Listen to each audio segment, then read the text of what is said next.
기독교에 있어서 가장 독특함이 있다고 하면 우리가 말하는 구원론입니다. 일반 다른 종교와는 구원론이 상당히 다릅니다. 물론 성경에서 말하고 있는 그 구원에 대한 개념조차와 다르겠습니다만은 어쨌든 간에 구원이라고 하는 그 말을 쓸 때 우리가 성경에서 얘기하는 내용과 다른 종교에서 쓰는 것과는 많은 차이가 있습니다. 또 같은 성경을 믿는다고 하면서도 이 구원론에 대한 어떻게 이해하느냐에 따라서 이 신앙의 색깔이 달라지게 되어집니다. 그러한 면에서 우리 자신이 예수님을 믿는 사람, 예수를 믿는다고 하는 것이 무엇인가? 구원받았다고 하는 것이 어떤 의미인가? 그것이 성경이 우리에게 무엇이라고 얘기하고 있는지 성경의 관점을 배워서 그 말씀으로 우리의 삶의 위로와 힘과 양식으로 삼고, 그렇다고 그러면 구원받은 자로서의 우리의 삶이 어떤 삶을 살아가야 되는지에 대한 성경의 요구는 무엇인가, 이렇게 좀 귀를 기울여 보면서 하나님의 백성답게 살아가는 그런 복된 삶이 우리 가운데 결단하고 있어졌으면 좋겠다 하는 생각을 해보게 되어집니다. 일반 종교나 또 같은 기독교이면서도 좀 그 바른 성경의 해석을 갖지 아니하는 사람들은 인간이 구원함을 받는 데 있어서 그 구원의 근거를 어디에 두느냐라고 하는 문제입니다. 구원의 근거가 어디에 있는가라고 하는 부분에 대해서 가장 많이 실수한 사람들이 유대인들입니다. 유대교입니다. 기독교 외의 다른 종교는 아예 우리가 다르기 때문에 그냥 내버려 둔다 할지라도 성경을 믿고 하나님을 주로 고백하는 사람들 안에서 구원에 대해서 어떻게 이해를 하고 있는가? 유대인들은 어떻게 이해를 했는가? 왜 예수님은 유대인들에게 대해서 그렇게 책망을 했는가라고 하는 것입니다. 유대인들은 하나님의 선택을 받은 사람들이었습니다. 그리고 하나님의 은혜를 입었던 사람들이고 다른 사람들보다 다른 삶을 살았던 사람들입니다. 근데 그들이 그 안에 유대교라고 하는 하나님을 올바로 믿지 아니하는 교가 생겨납니다. 유대교의 특징은 무엇이냐면 하나님께서 인간에게 주신 그 율법을 인간이 지킴으로써, 인간의 행위로서, 자신의 의로서 구원함을 받는다라고 하는 이야기입니다. 쉬운 것 같으면서도 기독교 신앙의 색깔을 엄청나게 다르게 만듭니다. 하나님이 주신 율법을 지킴으로써, 인간이 지킴으로써 그 선행을 통하여서 하나님 앞에 구원함을 받는다라고 하는 것이죠. 인간의 자기의입니다. 이 인간의 자기의 때문에 아담은 타락했습니다. 하나님으로부터 멀어졌습니다. 그것으로 인하여서 인간은 죄와 사망의 그늘에 빠졌습니다. 거기서 건져냈음에도 불구하고 유대교인들은 어떤 생각을 갖게 되냐면 역시 자신의 의를 드러내는 거죠. 그래서 예수님께서 그들에게 책망했죠. 회칠한 무덤 같다, 그렇게 책망을 했었습니다. 성경은 그렇게 이야기하고 있지 않습니다. 인간이 구원받는 데 있어서는 인간 안에 스스로의 어떤 거룩함이나 선행이나 자기의가 아니라 오직 예수 그리스도의 의를 통해서 구원함을 받는다라고 이야기를 합니다.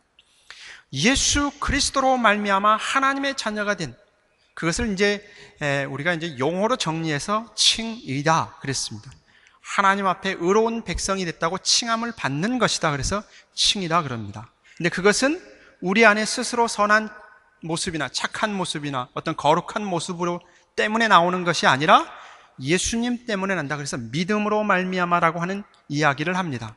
믿음으로 말미암아 구원함을 받는다고 하는 그 믿음은 인간의 행위 쪽에 포커스가 맞춰져 있는 것이 아니고 하나님께서 행하신 의, 예수 그리스도의 온전하신 의를 힘입는다라고 하는 그런 의미로 설명을 합니다.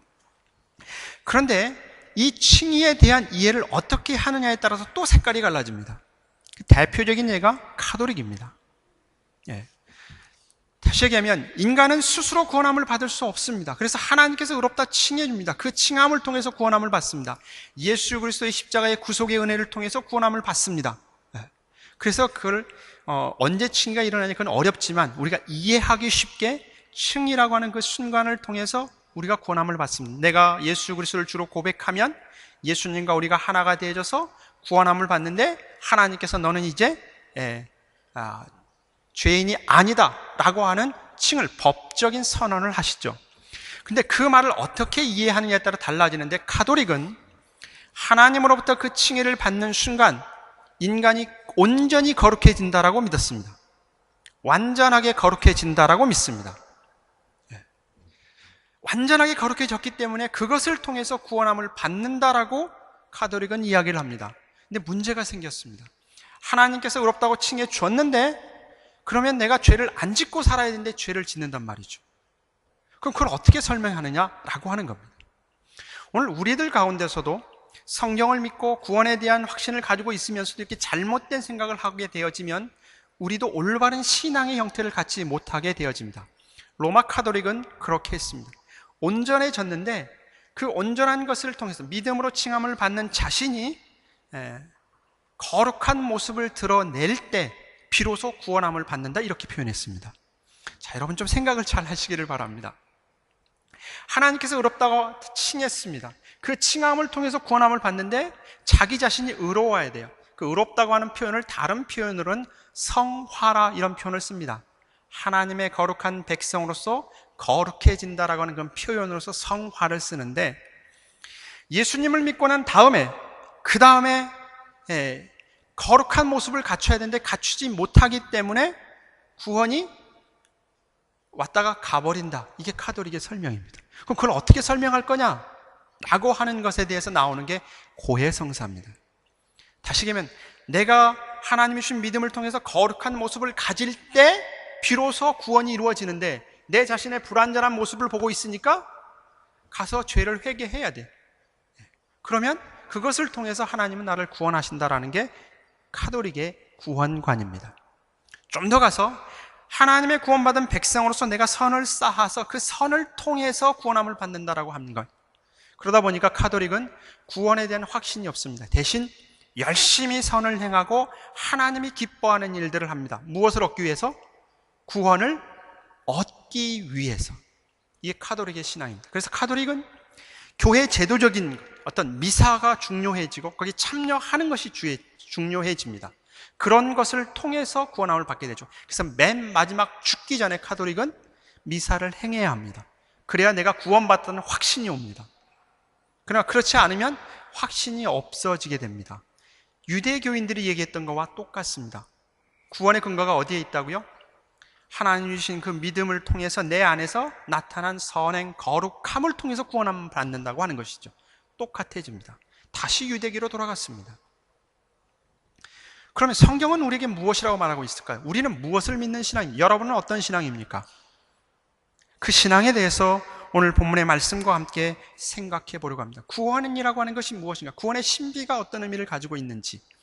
지금 베드로는 본문의 말씀을 통하여서 우리가 하나님 앞에 구원받은 백성이다라고 하는 그 사실을 성전을 짓는 것을 통해서 설명해 주고 있습니다. 성전을 짓는 것, 하나님께서 이 땅에 성전을 짓는 것, 하나님의 집을 짓는 것, 하나님의 백성이 되는 것, 그것에 대한 설명을 하면서 예수 그리스도가 보배로운 산돌이다, 그 얘기를 합니다. 예수님이 보배로운 산돌입니다. 근데 이 세상 건축자들은 버렸습니다. 다시 얘기하면 예수님이 인간의 구원을 이루기 위한 하나님께서 착한, 좀 하나님이 인간으로 오셨습니다만 표현상 여러분 좀 이해하시길 바랍니다. 하나님께서 택한 산돌인데 건축자들은 이 세상에서는 아니다라고 버렸다라는 것이죠. 그러니까 예수님의 가치에 대해서 모른다라는 것이죠. 예수님에 대해서 알 수도 없습니다. 근데 예수님이 산돌이 됐습니다. 예수님이 곧 인간의 구속을 위한 가장 중요한 근거가 된다는 것이 오늘 베드로가 설명하고 있는 내용입니다. 인간의 구원함을 받는 데 있어서 예수 그리스도가 하나님 앞에 온전한 의를 이루었고 그 의를 통해서만이 비로소 인간은 구원함을 받는다라는 것이죠. 자, 인간은 하나님 앞에 죄를 지었기 때문에 구원함을 받을 수 없습니다. 근데 예수님이 이 땅에 오셔서 하나님의 의를 만족시켜서 하나님께 온전한 순종을 들여서 구원을 이룰 수 있는 근거를 마련했습니다. 이제 문제는 뭐가 남았냐면 예수님의 그 의를 우리가 어떻게 받아들이는가라고 하는 것이죠. 근데 사람은 죄로 말미암아 이분이 예수님이고 나를 위해서 죽으셨다는 걸 받아들일 수가 없습니다. 인간은 죄악 때문에 그걸 받아들일 수가 없습니다. 그래서 건축자들은 그 예수를 버렸습니다. 십자가에 죽었습니다. 세상이 가지고 있는 지혜, 능력, 인간의 그 어떤 것으로서도 알 수가 없습니다. 그게 구원의 신비입니다. 그런데 하나님께서는 은혜로 그것을 주신 거죠. 보다 구체적인 표현이면 성령의 역사하심을 통해서 예수 그리스도와 우리를 하나로 묶었다라고 하는 것입니다. 성령의 역사하심을 통해서, 그러니까 우리가 예수님을 나의 구주로 고백한다고 하면 그 순간 일어나는 일은 예수 그리스도와 우리가 하나가 되어집니다. 여기서는 집을 짓는 것으로 표현되고 예수님이 모퉁이 돌이 되어지고 그 돌 위에 붙어있는 하나님의 집을 짓는 그 또 다른 돌로서 우리를 표현해내고 있습니다. 벽돌을 쌓아서 이제 건물을 지었는데 가장 중요한 기초석을 예수 그리스도가 되어지고 그 위에 쌓아져 가서 집을 완성해 간다. 하나님의 집을 완성해 가는 것으로 표현하면서 우리로 하여금 어떻게 표현되냐면 예수님과 동일하게 하나 되었다라고 표현합니다. 그래서 기독교 신앙에 있어서 구원은 뭐냐면 예수님과 하나입니다. 근데 그것이 인간의 노력과 애씀으로 되어지는 것이 아니라 하나님께서 은혜로 그 일을 행하셨다라는 것이 성경의 가르침입니다. 그리고 그 순간 하나님은 너는 이제부터 내 자녀다라고는 법적인 선언을 하시죠. 너는 이제 죄인이 아니고 내 자녀라고 하는 법적인 선언을 합니다. 예수 그리스도로 말미암아 너는 의인이 되어졌다라고 하고 너는 구원받은 백성이다라고 선언합니다. 그것이 칭의가 되어집니다. 이것은 이미 우리 안에 하나님의 은혜로 이루어진 일입니다. 여러분의 눈은 그게 어떻습니까? 이런 표현도 있고 다 알고 있는 내용인데요. 이런 표현도 있고 그러는데 이 말이 우리 안에 위로와 감격과 놀라운 진리로 다가와야 됩니다. 그래야 비로소 구원이 무엇인지 아는 사람이 되어집니다. 만약 그렇지 않게 되어지면 아직도 우리는 구원의 참된 신비를 모르는 사람이 되죠. 여러분이 여기 앉아있다고 하는 이 자체가 얼마나 큰 하나님의 은혜를 받은 것인지에 대한 그 확신과 감격을 갖지 못하게 된다고 하는 사실입니다. 이 부분을 우리가 온전히 이해하지 못하면 그 다음 잘못은 어떤 잘못을 하게 되냐면 나는 아무것도 아니다. 나는 아무것도 안 했다. 하나님의 은혜로 나는 구원함을 받았다. 하나님의 자녀가 되어졌다. 라고 하게 되어지면 나는 구원 받았으니까 이제는 내 멋대로 살아야 된다라는 생각을 하게 되어집니다. 인간의 행위와 상관없이 구원받기 때문에 내가 어떤 삶을 살아도 상관없다. 삶의 변화가 일어나지 않습니다. 그런 한 부류가 생깁니다. 또 다른 부류는 어떤 부류가 생기냐면 나는 믿음으로 말미암아 하나님 앞에 구원함을 받았는데 좀 더 하나님 앞에 더 가까이 가고 싶다라는 생각을 하게 됩니다. 그래서 또 다른 은혜를 구하게 되어집니다. 그래서 오순절 계통의 신앙을 하는 사람들입니다. 또 다른 성령의 충만함을 구하는 신앙으로 가게 되어집니다. 그래서 예수 그리스도의 구속의 은혜로 말미암아 내가 구원함을 받았는데 또 다른 성령 하나님을 구하기 위해서 간구하게 되어지고 또 다른 제2의 은혜를 구하는 것으로 가게 되어집니다. 그것은 칭의라고 하는 하나님이 우리를 의롭게 하는 그 하나님의 놀라우신 선언과 함께 동시에 일어나는 성화라고 하는 부분에 대해서 잘못된 이해 때문에 그렇습니다. 칭의와 성화는 따로따로가 아니라 같이 이루어지는 일입니다. 하나님께서 우리가 예수 그리스도를 주로 고백할 때 성령의 역사하심을 통해서 예수님과 하나가 되어질 때 너는 내 백성이다라고 하나님께서 선언하시죠. 그게 칭의가 되어집니다. 그러나 다른 측면에서는 지금까지 우리의 삶은 죄에 얽매여 있었고 사망에 얽매여 있었는데 이제는 거기서 끊어져서 하나님 편에 선 자유 예수님과 함께한 자, 바로 이것을 거룩해졌다. 다른 표현은 성화입니다. 성화가 동시에 이루어지는 것이죠. 그 성화가 이루어지는 것은 성령 하나님이 우리 안에 계시다라고 하는 부분입니다. 그렇기 때문에 또 다른 성령 하나님이 우리에게 와야 된다고 하는 제2의 성령 충만이라고 하는 것이 없어지게 되죠. 다시 얘기하면 우리가 죄와 사망의 그늘에 있다가 떨어져 나와서 예수님께 붙는 이유는 성령 하나님이 내 안에 온전한 충만하심 속에서 이루어지는 일이다라고 성경이 우리에게 가르쳐주고 있습니다. 이렇게 우리가 이해하지 못하게 되어지면 우리는 신앙을 자꾸 어떻게 하게 되냐면 내가 예수 그리스도의 구속의 은혜로 말미암아 구원받았습니다. 이거는 취소될 수 없습니다. 로마서 8장에 나와 있는 이 부분에 대해서는 너무나 잘 이야기하고 있죠. 환난이나 기근이나 적시나 그 무엇도 취소될 수 없는 영원히 유효한 하나님의 선언입니다. 우리의 신분 자체가 하나님께 속한 자입니다. 그런데 좀 더 나은 하나님의 백성이 되기 위해서 성령 하나님을 간구하게 되어지고 또 다른 은혜를 구하게 된다고 하는 것이죠. 그렇게 되면 이미 내 안에 성령 하나님이 계심에 대한 부정하게 되어지고 이게 또 다른 성령이 있는 것으로 이해하게 되고 나는 다른 사람과 다르다라고 생각하게 되어집니다. 그럼 신앙이 다르게 가게 됩니다. 옆길로 새게 됩니다. 이제 인간의 노력을 하게 되죠. 성령 충만함을 받기 위해서 해야 될 일이 무엇인가 라고 하는 부분입니다. 내가 성령 충만함을 받기 위해서 무엇을 해야 되는가? 기도를 하고 말씀 이쪽으로 가게 되어진다는 얘기죠. 그 얘기는 어떤 얘기냐면 인간의 행위 쪽에 의해서 하나님이 나에게 또 다른 은혜를 주시는 것으로 가게 되어집니다. 그러면 이거는 성경에서 말하고 있는 잘못된 이야기가 되죠. 그러한 면에서 먼저 정리하고 싶은 것은 무엇이냐면 칭의와 성화는 따로따로가 아니라 한 면이란 동전의 양면처럼 하나님의 우리가 예수를 주로 고백하면 칭의가 일어나면 다른 측면에서는 성화가 일어납니다. 근데 이 성화는 예수 그리스도 속한 그 순간 근본적으로 성화가 일어날 뿐만 아니라 점진적으로 성화가 일어납니다. 이 이후에 우리의 삶은 예수 그리스도께서 기뻐하는 삶으로서 어떤 삶을 살아갈 것인지에 대한 이야기입니다. 그러한 면에서 우리가 먼저 짚고 넘어가야 되는 것은 무엇이냐면 우리가 예수님을 주로 고백하고 하나님의 자녀가 된 것에 대해서는 인간이 행한 그 어떤 노력과 애씀, 근거, 거룩함이 없다고 하는 것입니다. 오직 예수 그리스도를 통해서만 이루어졌고 그 구원은 예수님과 나와 하나가 되었고 이건 결코 포기될 수 없다고 하는 그 진리를 먼저 받아들이시기를 바랍니다. 그것이 우리로 하여금 이 땅에서 어떠한 삶을 살게 하는지 가장 중요한 정체성이 되어집니다. 그래서 본문의 말씀 속에서는 뭐라고 표현되어 있냐 하면 9절 말씀에 가면 너희는 택하신 족속이요 왕같은 제사장들이요 거룩한 나라요 그의 소유가 된 백성이니 이는 너희를 어두운 데서 불러내어 그의 기이한 빛에 들어가게 하신 이의 아름다운 덕을 선포하게 하려 하심이라. 택하신 족속, 왕같은 제사장, 거룩한 나라, 그의 소유, 하나님의 백성이 되어졌다라고 하는 것입니다.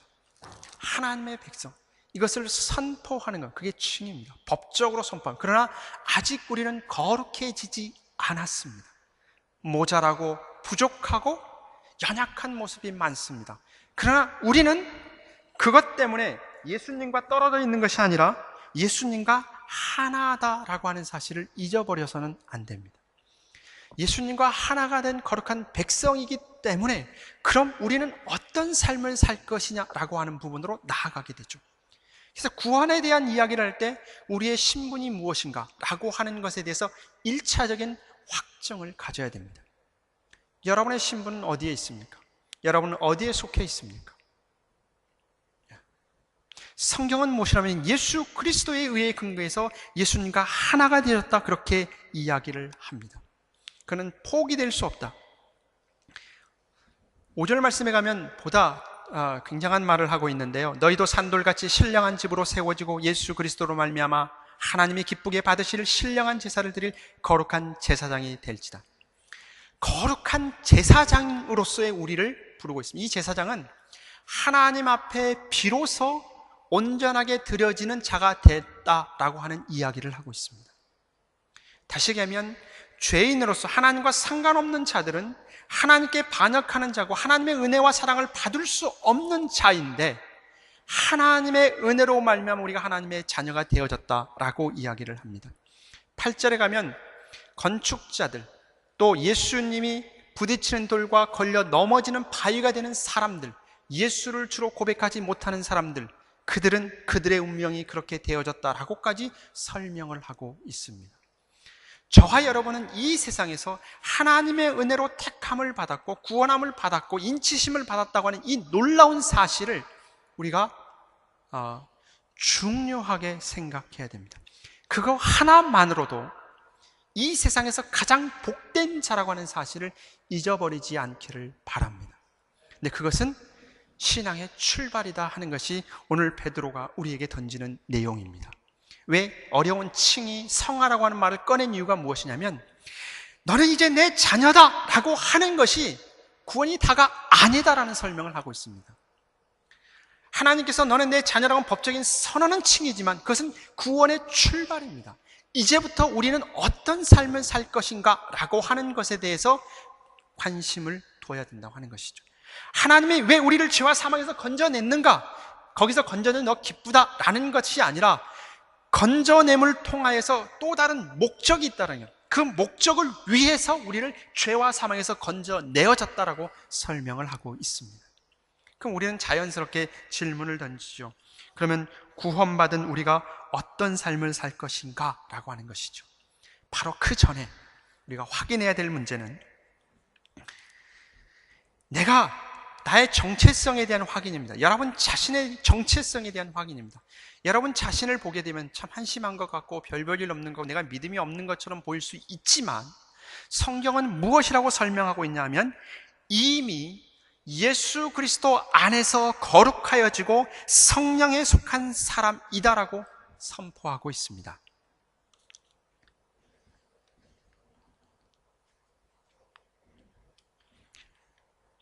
이미 예수 그리스도 안에서 거룩하여지고 성령에 속한 새로운 창조된 사람임을 알아라라는 이야기를 합니다. 고린도 교회에서 생겨난 문제, 바울이 고린도 교회에 보낸 편지 가운데 그런 내용이 나옵니다. 고린도 교회의 성도들이 가지고 있는 것은 뭐냐면 예수 그리스도를 통해서 이미 거룩해지고 성령 안에 속한 하나님의 백성임에도 불구하고 자신들이 누구인지에 대해서 알지를 못했습니다. 거기에 대해서 책망하면서 너희들이 지금 어떻게 이 자리에 왔는지 제대로 확인하고 예수 그리스도를 믿기 전 이 세상에 속한 사람들처럼 살아가지 말아라라고 당부하는 것이 고린도 교회에 보내는 편지입니다. 동일하게 우리 자신들에게 확인해야 되는 거예요. 여러분 자신의 현재의 모습으로 여러분을 파악하지 않기를 바랍니다. 예수 그리스도가 누구인가, 왜 오셨는가, 무슨 일을 하셨는가, 그분이 나와 어떤 상관이 있는가, 그것을 근거로 해서 내 자신의 정체성을 확인하시기를 바랍니다. 그래서 여러분 자신을 제대로 아십시오. 오죽이나 우리가 잘 몰랐을까봐 소크라테스를 통해서 네 자신을 알라라고 우리의 귀에 들려주지 않았습니까?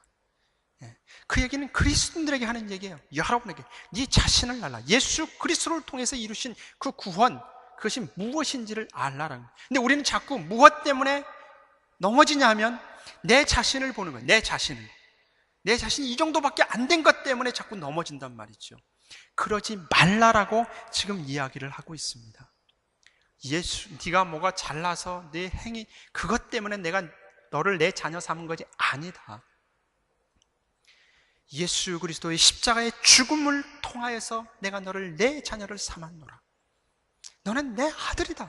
포기될 수 없다. 절대로 이 손을 놓지 않는다 라고 설명을 하는 거예요. 하나님의 사랑, 그것을 통해서 우리는 위로를 얻고 힘을 얻게 되고 우리 자신의 정체성을 확인하는 거죠. 그러면서 내가 그럼 어떤 삶을 살 것인가 라고 하는 부분, 이 층위의 또 다른 측면에 있는 그 성화라고 하는 부분에 대해 생각합니다. 나는 이제 죄와 사망에 붙어있는 자가 아니다. 거기서 떨어진 자다. 비록 내 모습은 온전한 모습이 아니지만 예수님께 속한 자로서 이제 내 삶은 하나님을 기뻐하는 자로서의 삶을 살아가야 된다 라는 것으로서 우리의 초점을 바꿔야 됩니다. 그래서 베드로가 그렇게 이야기를 합니다. 우리의 신분이 무엇인지에 대한 이야기를 하죠. 신령한 집이요 거룩한 제사장이요 택하신 족속이요 왕같은 제사장들이요 거룩한 나라요 하나님의 소유된 백성이요 자비를 베푼 자이다. 그렇다고 하면 이제 하나님의 거룩한 백성으로서의 삶이 무엇인가 라고 하는 것입니다. 그래서 구원은 너는 내 자녀다라고 하는 거기서 끝나는 게 아니라 하나님의 또 다른 목적이 있죠. 하나님이 가지고 있는 목적이 있습니다. 그것이 우리의 목적이고 소망입니다. 그건 이 세상의 것이 아닙니다. 그래서 자꾸 성경은 뭐라고 표현하면 예수 안에 있는 생명이요 진리요 이런 표현들을 쓰는 거예요. 여러분 진리라고 머릿속에 들어옵니까? 잘 안 들어와요. 그런데 그렇게 설명한 이유가 무엇이냐면 이 세상의 것이 삶의 목적이 아니라는 겁니다. 내가 예수님을 주로 고백하고 구원받은 다음에 이 땅에서 정말로 잘 먹고 잘 살기 위한 것이 하나님의 목적이 아니다라고 성경은 가르치고 있습니다. 오히려 우리의 소망은 이 세상에 있는 것이 아니다라고 가르치죠. 그럼 이 세상을 살면 대충 살아라, 그 얘기가 아닙니다. 우리의 목적이 다른 것이죠. 그 목적을 향해 가는 데 있어서 아직 이 세상의 삶을 하나님이 허락하신 거죠. 그럼 이 세상은 쓸데없는 거니까 관심 없이 그냥 예배만 드리라, 절대 그렇게 성경은 얘기하고 있지 않습니다. 성경은 그렇게 얘기하고 있지 않습니다. 하나님 또한 그렇게 얘기하고 있지 않습니다. 하나님의 구원은 하나님의 택한 백성의 구원과 함께 이 세상이 포함되어져 있습니다. 그래서 그리스도인을 통해서 이 세상을 구원해가는, 그래서 베드로는 무엇이라고 설명하는지 보겠습니다. 첫 번째, 9절 말씀 후반절에 가게 되면 우리를 어두운 데서 불러내서 예수 그리스도와 연합돼서 하나님의 자녀가 되게 하신 이유가 무엇이냐면 기이한 빛에 들어가게 하신 이의 아름다운 덕을 선포하게 하려 합니다. 아름다운 덕은 찬송이라고 하는 개념으로 쉽게 이해하시길 바랍니다. 하나님을 찬송하고 그걸 선포하기 위해서 우리를 부르셨다는 겁니다. 우리를 구원해서, 구원이 목적이 아니라 구원해가지고 우리로 하여금 어디로 이끌고 가고 있냐 하면 구원받은 하나님의 백성으로서, 거룩한 백성으로서 우리가 해야 될 일이 있다고 하면 우리의 입술을 통하여서 하나님을 찬송하는 것이다, 그렇게 표현합니다.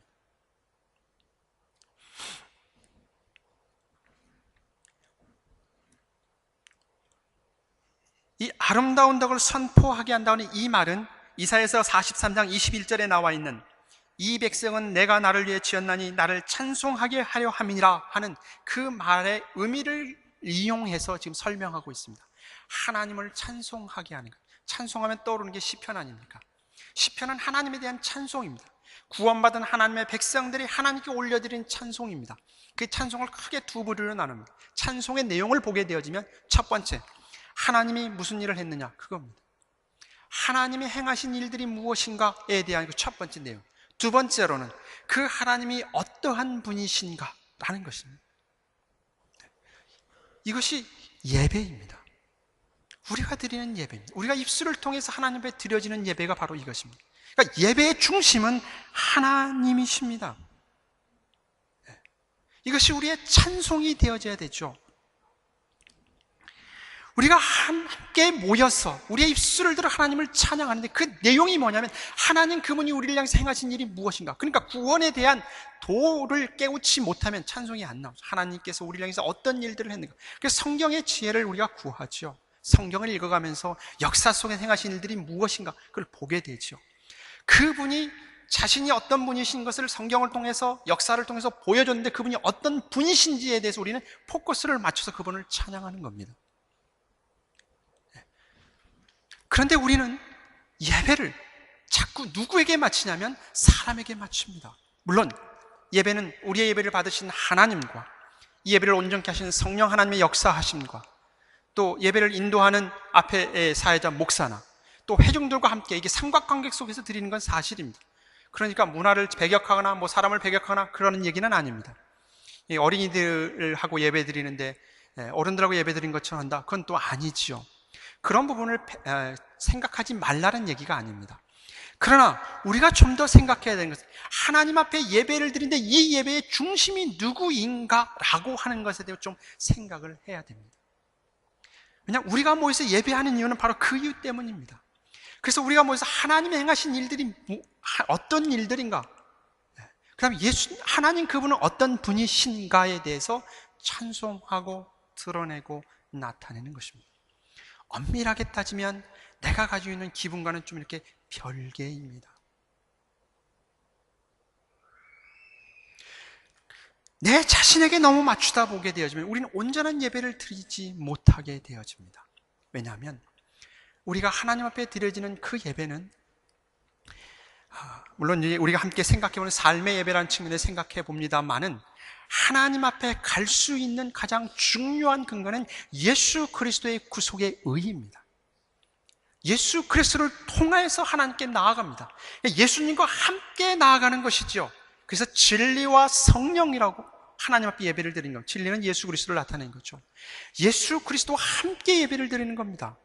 그래서 우리는 예수님이 어떤 분이신가에 포커스를 맞춰서 하나님 앞에 예배를 드려야 되는데, 이 부분 떼어내버리고 내가 어떻게 한 것을 통해서 하나님께 예배하려고 하니까 자꾸 내 중심으로 가게 된다고 하는 것이죠.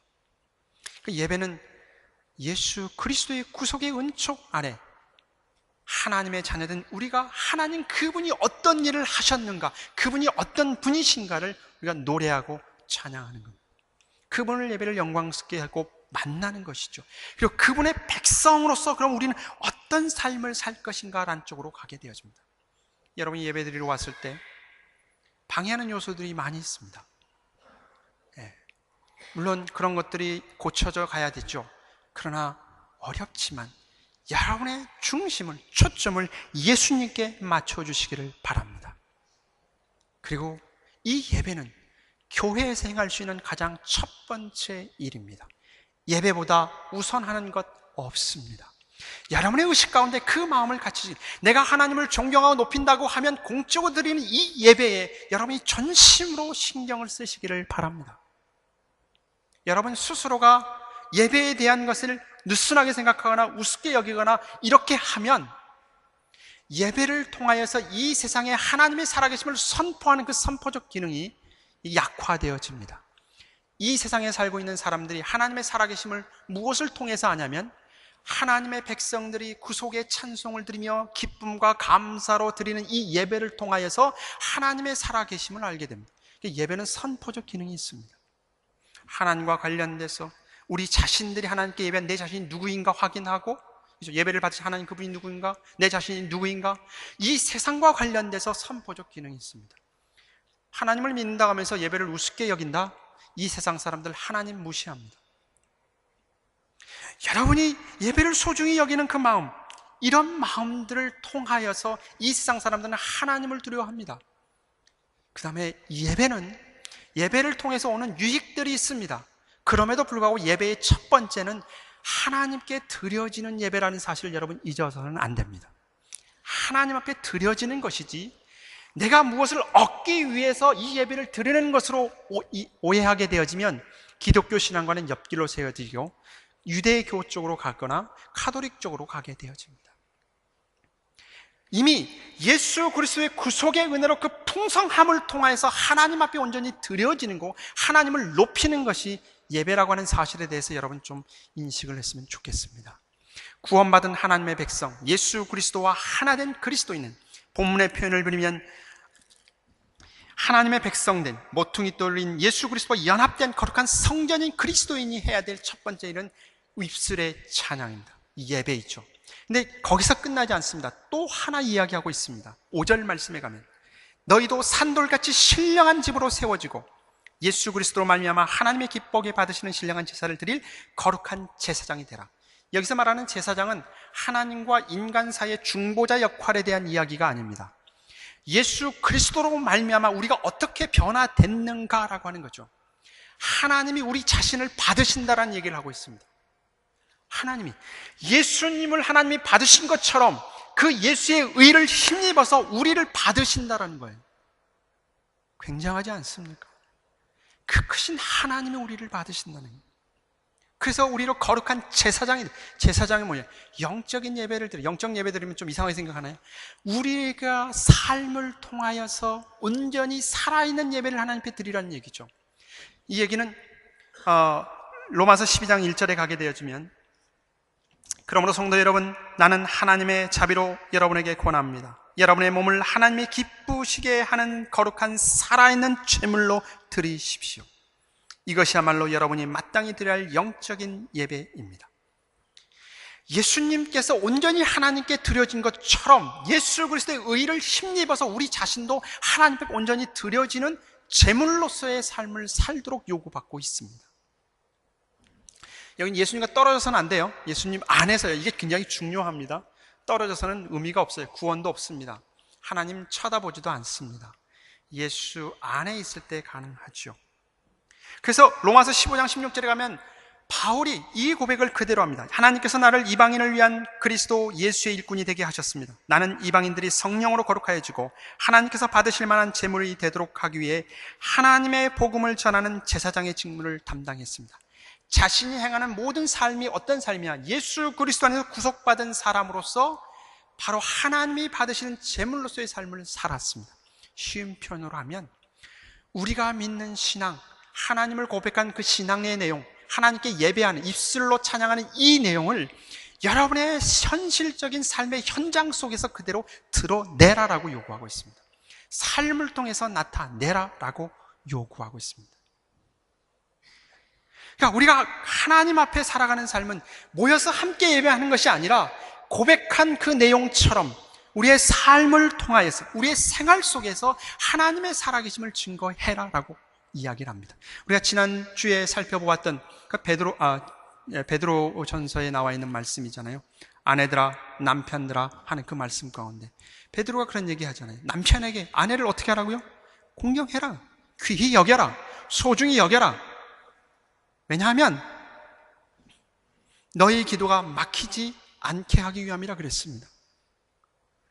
아내를 소중히 여기지 아니하면서 하나님 앞에 기도하면 하나님이 그 기도를 안 받으시겠다, 그 얘기예요. 하나님의 말씀이 아내를 소중하게 여기라고 했는데, 가장 가까운 이웃을 소중히 여기라고 했는데 거기는 내팽겨치고 빼버리고 다른 것, 또 다른 기도 하나님이 안 받으신다 그럽니다. 우리가 믿는 신앙이 하나님의 은혜를 받았다고 하면, 하나님의 백성이라고 하면 하나님을 찾는 그 내용이 우선 우리의 가정 안에서부터 이것이 실천되어지고 나타나야 됩니다. 그리고 이것이 우리의 교회 공동체 안에 나타나고 여러분의 삶의 현장 속에서 이것이 드러나야 됩니다. 그래서 베드로가 이후에 나온 설명이 그런 설명 아닙니까? 국가에 대해서, 특별히 당시에는 노예 제도가 있었는데 믿지 아니하는 자신의 주인을 섬기는 종으로서 어떤 삶을 살아야 할 것인지에 대해서 얘기를 하고 있습니다. 그 안에 믿음을 담아서 활동해라, 그 얘기를 하고 있습니다. 그래서 베드로는 지금 오늘 본문의 말씀 속에서 하나님을 찬양하는 우리의 증거의 입술뿐만 아니라 하나님을 입술로 찬양한 것처럼 우리의 삶을 통해서 그것을 드러내도록 요구받고 있다고 하는 사실을 여러분 기억하시기를 바랍니다. 그러므로 예수 그리스도의 그 놀라운 구속의 은혜를 힘입어서 성령의 역사하심 속에 하나님의 사람이 된 여러분, 취소되지 않은 이 믿음을 통하여서 영원한 하나님의 백성이 된 우리들이 이 땅에서 어떤 삶을 살아갈 것이냐, 오늘 베드로서를 통해서 두 가지를 생각했는데, 하나님을 예배하는 일에 힘쓰십시다. 그 예배가 공적인 예배뿐만 아니라 입술의 찬양뿐만 아니라 여러분이 살고 있는 지긋지긋한 삶의 현장 속에서 예수를 믿는 표시를 내십시오. 그것을 통해서 하나님의 살아계심을 증거하는 복된 성도가 되어주시기를 바랍니다. 기도하겠습니다.